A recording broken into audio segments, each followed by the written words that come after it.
Hey, Composing Gloves here, and today we're going to be talking about pad chords with Sytrus. So let's hop into this jazz. Here we go. So this is what I got. Let me turn this down. If you don't like the bendy thing, you turn that off. If you're unfamiliar with the idea, I turned it back on. That's why it came back on. If you're unfamiliar with the idea of, it's kind of interesting to note, just real quick, real sec, I don't even know, that when you turn it back on, it's still processing the sound even though you had it turned off. Like, at least it just demonstrated that, so I don't know. But if you're unfamiliar with that of a pad sound, I'm going to real quick run you through what pad sounds generally sound like. So here's a whole bunch of presets. There's one.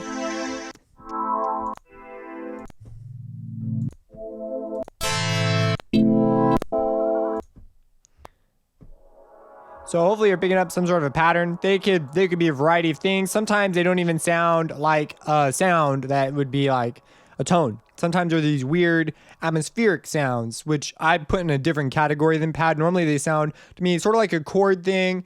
Bring up a space. They are atmospheric in nature, but they're not atonal. They're very tonal, usually. Some pad sounds, man. So I made one, and they're pretty simple ideas. You just got to know kind of what you're going for. I could even, on mine, I have a pluck somewhere in here that I could try and get rid of, or at least lengthen out.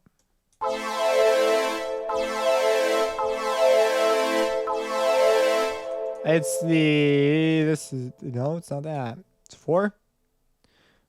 It's 4. I could get a longer sound if I don't like the pluck. I could also achieve a pluck simply by moving them forward and get sort of a ding, ding, ding at the beginning, but still maintain my pad sound. So what's going on here? I have this triangle wave. I've got a whole load of just junk going on the moral of the story is it's 2 saw waves being unison with FM turning on and off and a pitch bend happening on 4 as a sine wave with it up an octave. Now let's just make one because that's going to be easier. Sytrus. So here we go. This is what we've got. So beautiful. Like, bang, right there. We should stop right there. Just kidding. Let's make that. And now let's make it into a pad and just turn on the envelope. So order 9. I'm just turning the unison up. I'm not even going to touch the rest of it. And which could be CPU intensive. So it might be better to use a chorus instead. But unison sounds different than the chorus. It just does. I'm going to take my volume envelope and move it around on operator 1. And bang, we already got a pretty basic pad. Now we could go to the effects, go to effect 1, turn on the reverb, turn up the delay to like 4 seconds.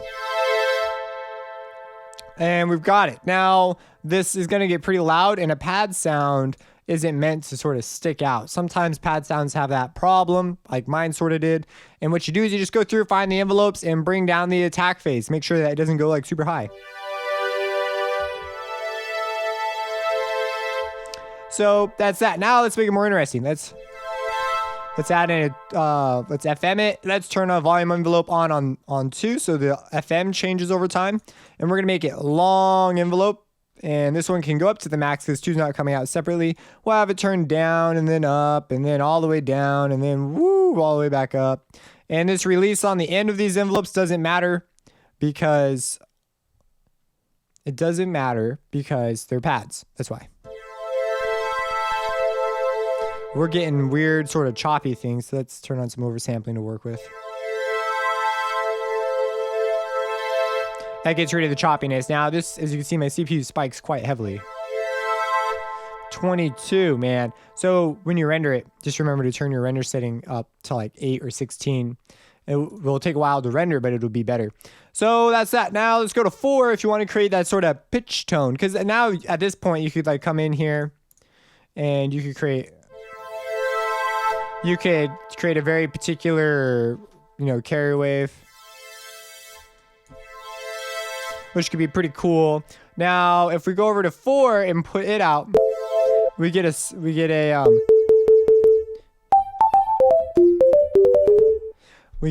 sine wave. So let's make it up an octave. Let's turn its volume on.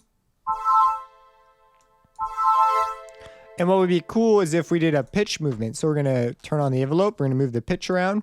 And we're going to start at this point. We're going to get rid of these other points. And we're going to move. We're going to start up an octave. And we're going to move down an octave. Then we can control how fast that happens.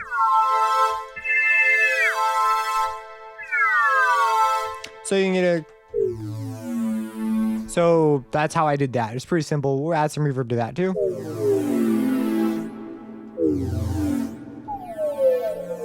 One other thing that's sort of a pad sound that I really enjoy, that's very common, is sort of a one-note chord type deal. So to do that, all you have to do is set them up to be sort of ratios to each other. So we're going to put out 1 as a saw wave. This would work. This will work better with saw waves than it will with sine waves. We're going to turn up the unison. We're going to put them out on the effects. So effects 1 and 2. I know I'm moving really fast. It's because I'm anticipating that you've watched my Sytrus from the ground up and you've got a grasp on it. So now you're looking for ideas. You're not looking for explanations and what buttons and knobs do. So we're turning on the reverb on the effects on 1 and 2, operator 1 and 2. So we turn the reverb on, turn the decay up, 6 seconds. That's going to be really long, but who cares? We get that. Now we're going to turn the volume, our volume envelope on 1 and 2. We're going to make 1 shorter, but not so loud, and 2 as well. Like, holy crap, man. We're just not going to output them as much. Get a wet dry mix going on. Okay. Now, what people will do is they'll do...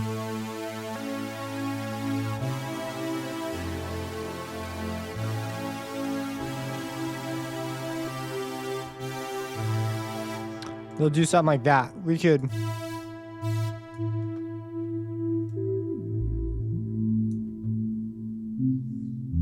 Let's play higher notes.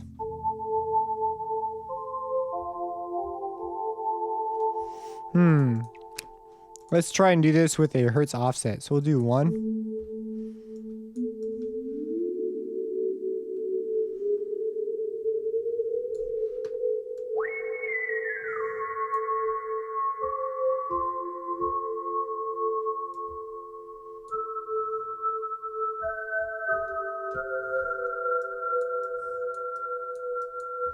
And we'll add 3 to this mess too.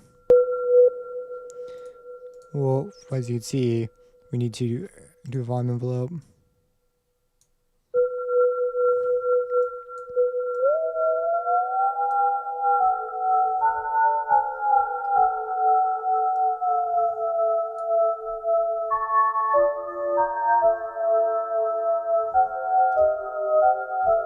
I love these types of things. Like, I just love them. They're so good. They're like perfect for so many things. The downside to doing this in Sytrus, besides, it sounds really cool. It sounds really great, but you can't automate the pitch of the individual tones. So once you pick your chord, you stick with it. That's sort of part of the sound, but you can't automate that. That'd be so great if you could automate it. But don't worry, you can do that in FM8. But some of you probably don't own FM8, but you can do that. You could automate the pitch, but that changes all 3 of them, which isn't something I'd be that excited about doing. And this is a super simple sound that you do not need Sytrus to do either. You could do this in like 3 oscillator, 3 OSX, 3 times OSX. You could do it in this thing. Same exact thing. So really interesting. Down low.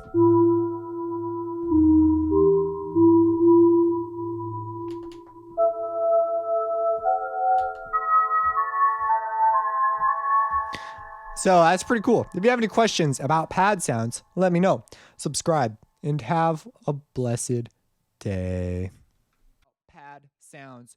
Pad sounds are sounds that you use to pad your song. They are things that fill up space. They can add textures and ambience to it. What I like to do is I create a bunch of different sort of pad type sounds, and then I'll morph between them using volume automation. So I'll layer my pad sounds, and then I'll morph between them. Other times they're just used as reinforcement. Sometimes